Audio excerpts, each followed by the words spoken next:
안녕하세요. 올랜도 캠입니다. 오늘은 12월 달 매매에 대해서 어떻게 해야 될지, 거기에 대해서 한번 말씀을 드리겠고, 엔캐리 청산이 될지, 일본 시장이 조금 불안한데, 거기에 대해서 말씀을 드리겠습니다. 이전 영상에도 말씀을 드렸듯이 장이 좋은 달이 보통 보면 1월달, 그 다음에 4월달, 그 다음에 일단 7월달, 이런 식으로 좋죠. 그 다음에 12월달 이렇게 장이 좋고, 안 좋은 달들이 9월달, 2월달이 안 좋다 이렇게 보시면 됩니다. 그래서 12월달도 역시나 이 S&P 500 지수로 봤을 때 1.28% 정도의 평균 상승률이 있는데, 그렇다면 중요한 것이 어떤 식으로 흘러가는지 초순부터 시작해서 말까지 어떻게 일단은 장이 흘러갈지, 거기에 대한 평균에 대해서도 한번 말씀을 드리겠습니다. 다음 요 차트 하나 보시게 되면 12월 동안에 어떤 식으로 일단 퍼포먼스가 일어났는지, 마켓 퍼포먼스가 그걸 이야기하고 있는데 2004년부터 시작해서 2024년도까지입니다.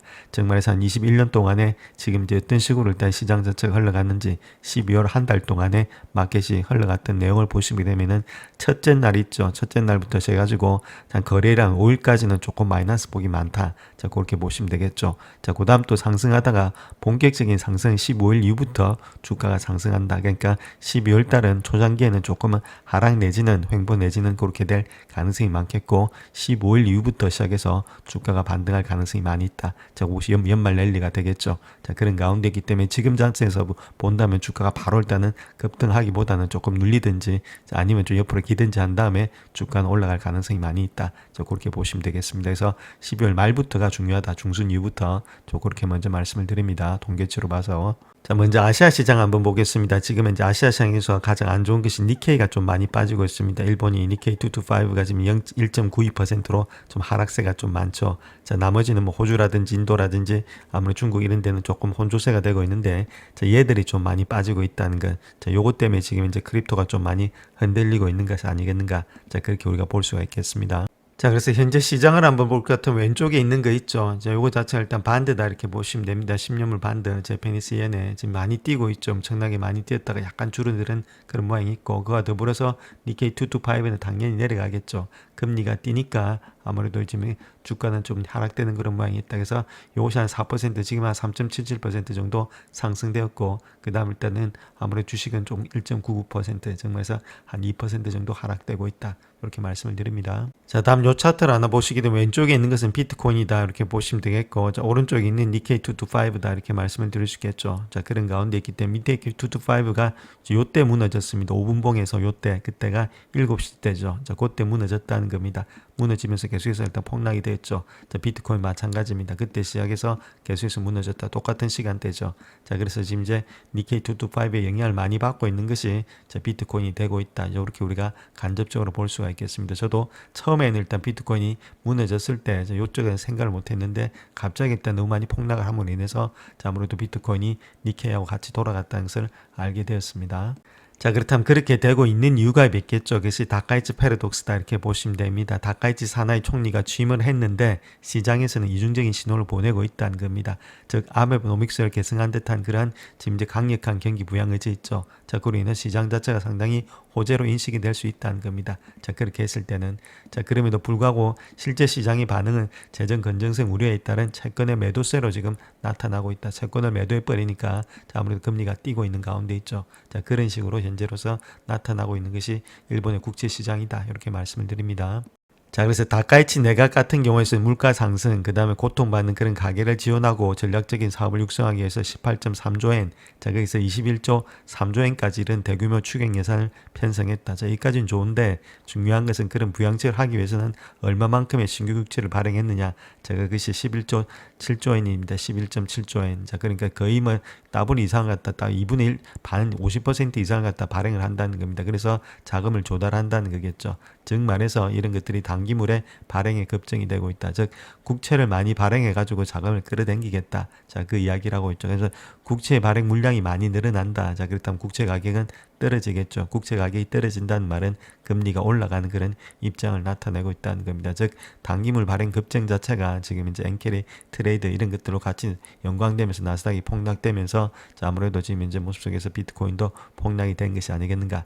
그렇게 볼 수가 있겠죠. 특별히 2년물하고 5년물의 국채 발행을 한 3천억씩 정액을 했고, 단기 재정 정권이 있죠. 트레저빌 이런 것들은 6조 3조 엔이나 늘리기로 결정했다. 이렇게 밝히고 있죠. 그래서 이렇게 특히 단기물 시장이 엄청난 대한 물량 부담을 안겨줌으로 인해서 채권의 가격이 하락되면서 직접적으로 투발되는 그런 트리거가 됐다. 이렇게 보시면 되겠죠. 이런 것들은 우리가 잘 알고 계셔야만이 나중에 미국에서 또 베센트가 이런 일을 하게 될 경우에는 시장이 또 발작이 일어날 수가 있다. 이렇게 말씀을 드립니다. 자, 그 다음 또 봐야 될 것이 12월에 금리 인상의 확률이 급등했다는 겁니다. 즉 말해서 데이터에 따르면 12월 18일에서 19일에 예정된 BOJ 회의에서 금리가 인상될 확률이 11월 말 기준에서 30%에서 12월 1일 기준에서 62에서 73%로서 급등했다는 겁니다. 자, 금리가 올라간다는 말은 재패니스 이엔의 값이 많이 올라간다는 그 이야기가 되겠죠. 자, 아무래도 금리하고 돈의 가치는 같이 가니까 그럼 돈의 가치가 많이 올라간다.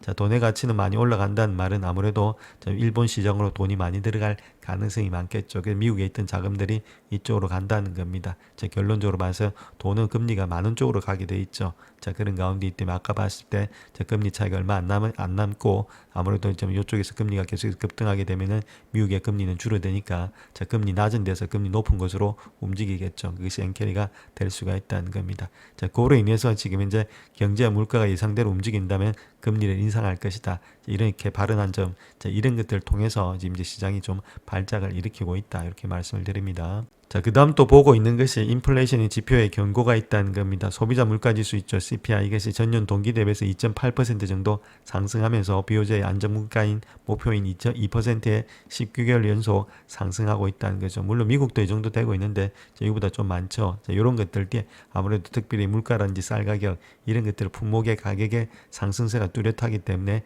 임금의 인상 압박으로 이어지고 있다. 자, 그로 인해서 자, 이런 것들을 피할 수 없는 긴축을 갖다가 받아들이고 있다는 겁니다. 그래서 이런 것들이 인플레이션 지표 경고가 있으니까 또 금리를 올려야 되는 그런 입장이 있겠죠. 자, 구조적인 여러 가지 메커니즘에 지금 관련이 돼 있다 이렇게 말씀을 드립니다. 자, 그래서 이번 시장이 혼란이 되고 있는 것은 핵심의 연결고리 자체가 아무래도 엔캐리 트레이드가 되지 않겠나 그렇게 볼 수가 있겠습니다. 금리가 극히 낮은 엔화를 빌려가지고 조달 통화를 하죠. 그래서 금리가 높거나 성장성이 높은 미국 기술주, 암호화폐, 신흥국의 채권 등에 투자하는 그 기법이 엔캐리 트레이드인데 금리가 지금 많이 상승해버리니까 이런 자금 자체가 방향을 바꿔버리죠. 자, 금리가 높은 곳으로 자금이 흐른다 했으니까 이쪽으로 금리가 돌아가 버리면 이쪽의 물건들 다 틀어서 그렇게 가는 모양이 되고 있다. 그래서 암호화폐 나스닥이 많이 떨어졌다. 이렇게 보시면 됩니다. 그래서 조달 비용이 많이 상승했다는 것들 엔캐리 트레이드 메커니즘을 보게 되면은 그래서 일본의 국채금리 상승이 엔화의 대출금리 상승으로 이어진다는 겁니다. 자, 그로 인해서 캐리 트레이드의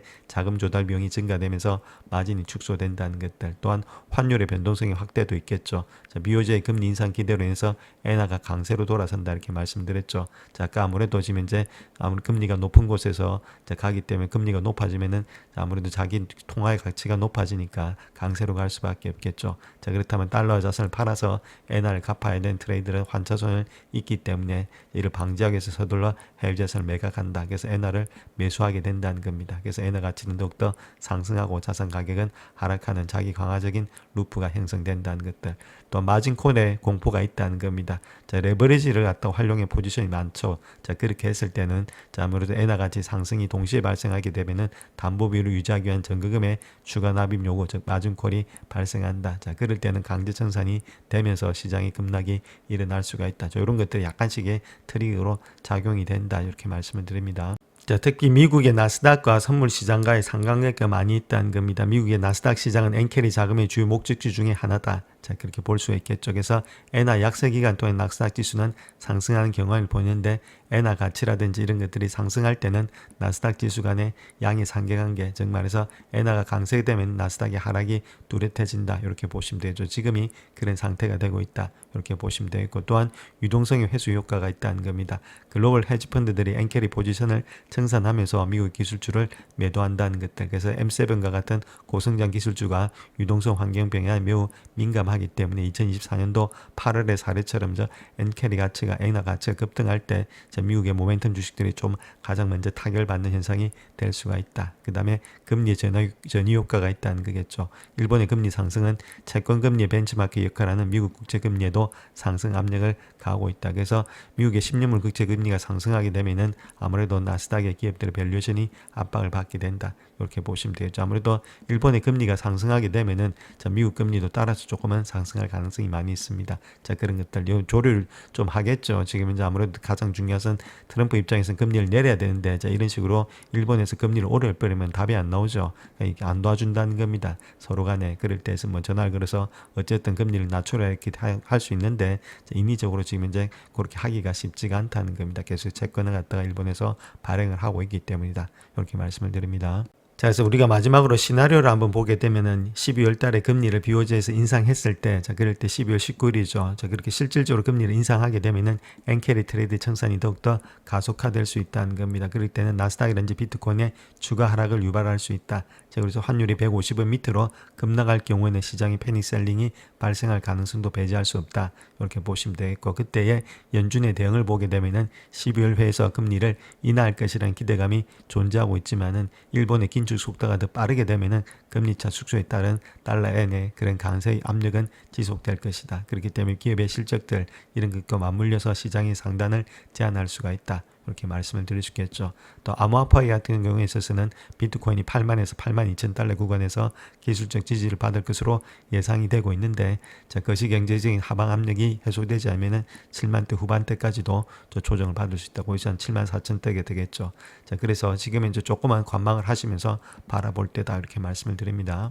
자, 비트코인 일봉 차트 한번 보겠습니다. 좀 꺾이는 모양이 있죠. 21선 돌파하지 못하고 또 스토캐스틱 이것도 고점에 와 있습니다. 그래서 단기 고점에서 좀 꺾이고 있는데 꺾이는 폭이 상당히 좀 심하다는 겁니다. 이제 엔캐리 청산 이런 것 때문에 그렇다 이렇게 보시면 되겠고, 자, 그래서 지금 나스닥 선물 한번 보겠습니다. 나스닥 선물이 0.7% 정도 하락이 되고 있죠. 자, 그런 가운데 있고 조금 일단은 5일 연속 상승에 따른 부담감도 있는데다가 저렇게 아무래도 국제 발행을 통한 엔캐리 청산 그런 것들이 맞물려 있다는 겁니다. 그렇다면 조금 지금 현재 모습에서 좀 신규 진입하기에는 조금 일단 좀 무리가 있지 않나. 자, 그렇게 볼 수가 있겠죠. 그래서 단기 고점에 있기 때문에 이런 것들이 좀 내려올 때, 자, 그럴 때가 우리의 매수 관점이다. 이럴 때, 자, 고를 때가 이렇게 담아갈 때지 여기서는 적극적으로 매수할 때는 아니다. 이렇게 말씀드립니다. 단기 고점에 와 있기 때문에, 자, 그때 5일 연속 상승을 했죠. 자, 마찬가지로 러셀도 마찬가지입니다. 많이 상승했기 때문에 지금 이 자리에서는 매수하기보다는 조금 더 시간을 가지고, 자, 이런 것들이 내려와서 밑으로 흘러갈 때 있죠. 50 미만일 때, 자, 그럴 때부터 좀 분할 매수지, 여기서부터는 적극적인 매수는 아니다. 이렇게 말씀을 드립니다. 자, 그래서 테슬라 한번 보겠습니다. 테슬라 같은 것도 있죠. 거기다가 일단 단기 고점에 와 있다는 겁니다. 스토캐스틱 이런 것들이. 자, 그렇기 때문에 여기서부터는 적극적으로 매수할 때는 아니다. 한 4일 연속, 5일 연속 상승했기 때문에 좀 눌릴 수가 있습니다. 지금 이제 아무래도 다른 것보다 비트코인 아니더라도 눌릴 수가 있는데, 자, 거기다 비트코인 문제, 그 다음에 엔캐리 문제로 인해서 좀 더 눌릴 수가 있으니까 이런 것들이 내려올 때 있죠. 자, 그럴 때 밑에 있을 때, 자, 그때는 보통 보면 빠질 때입니다. 빠질 때 우리가 들어가야지 우량주를 갖다가 여기서 올라가고 있는데 들어갈 필요는 없다. 시간 두고 우리가 관찰하자 이렇게 말씀드립니다. 그래서 하반기로 갈수록 12월 말로 갈수록 우리가 조금 더 이런 것들이 좀 해결이 되지 않겠나. 자, 그렇게 보여진다는 겁니다. 자, 다음 아이온큐 한번 보겠습니다. 아이온큐도 마찬가지입니다. 자, 이것도 많이 올라왔죠. 한 4일 연속 상승했기 때문에 이게 고점이 있습니다. 단기 고점에. 단기 고점에서는 우리가 굳이 일단 주식을 매수할 필요가 없겠죠. 내려올 때, 자, 그럴 때가 매수 관점이지 여기 또 올라왔다 해서 적극적으로 매수할 때는 아니다. 지금 좀 관망의 자세에서 지켜볼 때다 이렇게 말씀드립니다. 그 다음에 빠질 때 이런 것들이 내려와서 충분히 빠지는 그런 시점에 있어서 분할 매수 관점에서 들어가야 된다. 저렇게 말씀드립니다. 지금은 단기 고점이기 때문에 적극적인 매수는 조금은 할 때가 아니다 이렇게 말씀을 드립니다. 자, 다음 구글 한번 보겠습니다. 구글도 좀 많이 올라왔죠. 자, 이렇게 많이 올라왔을 때는 스토캐스틱 이런 것들이 많이 올라왔을 때는 물론 갖고 있는 분들은 계속 들고 가시는데, 여기서 일단 내가 지금 이제 적극적으로 매수하겠다. 자, 그렇게 하기보다는 조금 쉬었다가, 자, 이런 것들이 내려갈 때 있죠. 50 미만으로 내려갈 때, 자, 그럴 때 좀 빠질 때마다 우량주는 담는 거지. 지금 올라가 있는 상태에서 우량주는 담을 때가 아니다. 그렇게 보시면 되겠죠. 그래서 일봉을 활용하실 때는 웬만하면 이런 것들이 밑에 빠질 때 있죠. 자, 그럴 때 우리가 들고 가자. 이렇게 말씀을 드릴 수 있겠죠. 그래서 분할 매수하시고 어디가 바닥인지는 알 수가 없습니다. 근데 지금은 많이 올라왔기 때문에 좀 단기 조정이 있을 수가 있다 이렇게 말씀을 드립니다. 자, 다음 엔비디아 한번 보겠습니다. 엔비디아도 아직까지 추세는 하락 중에 있죠. 자, 그런 가운데 있기 때문에 170불대 있지 200선, 그저 170불대를 지켜내는지 저걸 관찰할 때고, 이거 계속해서 내려가 있는데, 자, 아무래도 지금 이제 추세 자체가 내려가고 있기 때문에 주가가 여기서부터 바로 반등하기는 힘든 모양이 있습니다. 그래서 시간과 기간 조정이 걸린다고 말씀을 드렸죠. 그래서 170불대가 지켜지는지, 이것들은 170불대가 만약에 좀 많이 빠질 때는 아무리 밸류에이션이 그런 것들이 있기 때문에 충분히 조금씩 분할 매수할 만하다. 저렇게 말씀을 드렸습니다. 자, 다음 메타 한번 보겠습니다. 메타도 많이 빠졌어서 지금 이제 분할 매수할 때다. 자, 그렇게 말씀을 드렸는데 지금 요 자리에서 있죠. 많이 올라왔죠. 그래서 지금부터 또 분할 매수하신 분들이 계시는데 조금은 기다리셨다가 이게 고점이니까 좀 내려올 때 있죠. 자, 그럴 때 기회를 봐서 조금씩 분할 매수 관점에서 들어가자. 이렇게 보시면 됩니다. 그래서 이런 것들이 좀 밑에 내려갈 때가 매수지, 여기서부터는 적극적으로 매수는 아니라는 거죠. 조금은 기다렸다가 신규 진입하실 분들 한해서 자, 그렇게 우리가 하자 이렇게 말씀을 드립니다. 영상을 끝까지 시청해 주셔서 감사합니다. 영상이 도움이 되셨다면 구독과 좋아요 부탁드립니다. 감사합니다.